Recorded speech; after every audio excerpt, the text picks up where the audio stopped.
বন্ধুরা, অঙ্কটি খুবই ছোট করে দেওয়া আছে। আমি জানি না তোমরা দেখতে পাচ্ছ কি না, তবে আমি বলে দিচ্ছি যে 3^25 প্লাস হচ্ছে 3^26 প্লাস হচ্ছে 3^27 বলেছে যে সংখ্যাটি কত দ্বারা বিভাজ্য হবে। তো আমি দেখতে পাচ্ছি যে 3^25, 26, 27।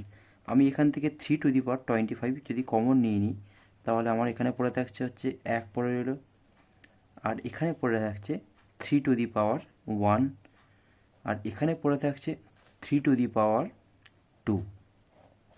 তাহলে আমি এখানে 3^25 আর সমানের ভেতরে আমার পড়ে থাকছে, এদিকে হচ্ছে 1 প্লাস হচ্ছে 3 প্লাস হচ্ছে 3 স্কোয়ার হচ্ছে 9।